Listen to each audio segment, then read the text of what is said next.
Ernest Hemingway is an intellectually consistent atheist. Ernest Hemingway was an atheist, and that's exactly what he did. When wine, women, fame, and song no longer satisfied him, he put a shotgun in his mouth and he pulled a trigger, and he just moved on. But here's the problem.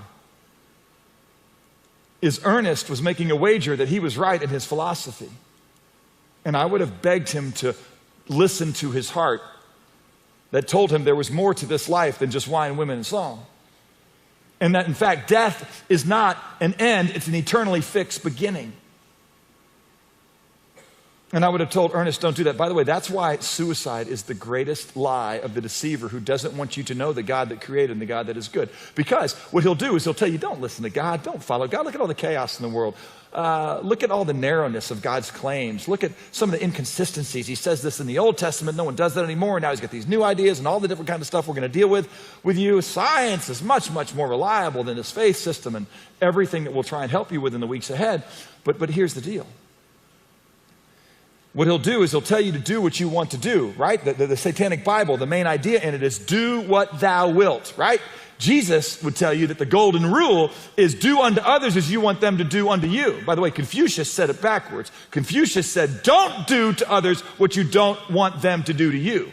In other words, don't be a mean person. Jesus said, no, you be a lover because I made you in my image and I'm a lover and you must care for others. So don't not do, I want you to do to them what you wish they would do to you. Serve them, love them, care for them, be compassionate, help them. But what happens when you don't do that, you live your life and you get filled with a lot of despair, okay? And you start to find out that this life that you thought you would have by making yourself God and doing what you wanted didn't work out so well, that the Bible was true when it says that those who despise the word will be in debt to it, that the way of the treacherous is hard, like it says in Proverbs 13. And you'll start to want to go, well, what am I going to do now? Because now I'm filled with guilt and shame. Maybe I've got a long history of pain around me. Maybe there's some consequence coming to me I don't want to face. And then the enemy lies to you one more time and says, well, I'll tell you what you should do. You should be sovereign over your life. And don't believe that God's numbered your days. Why don't you just play the role of God and why don't you check yourself out right here? And the reason he does that is because he wants to destroy you. He has come to kill, steal, and destroy you. Now, what I'm not saying right here is that suicide is ultimately the sin that you can't be forgiven from.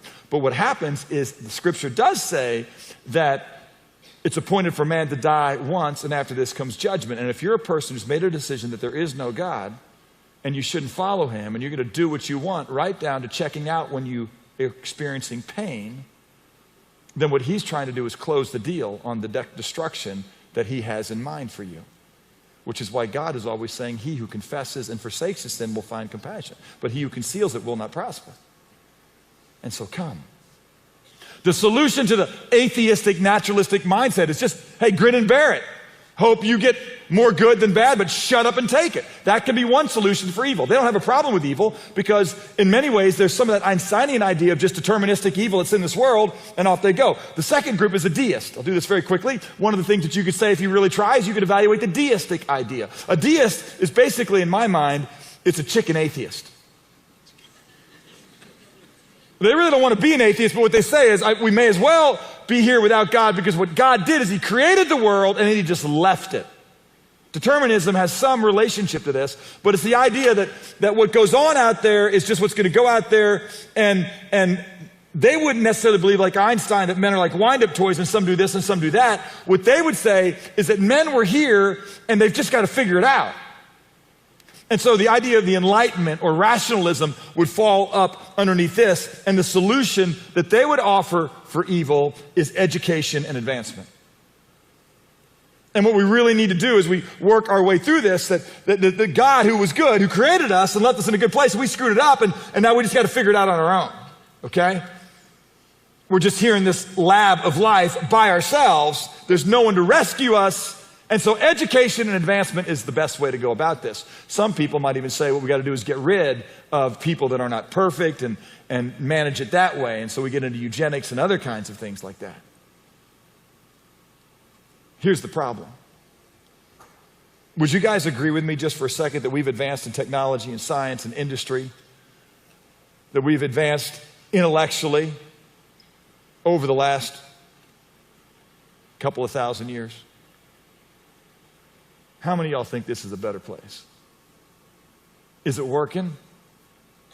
Can we create our own utopia? Or do we just keep using more industry and technology to just further destruction and pain?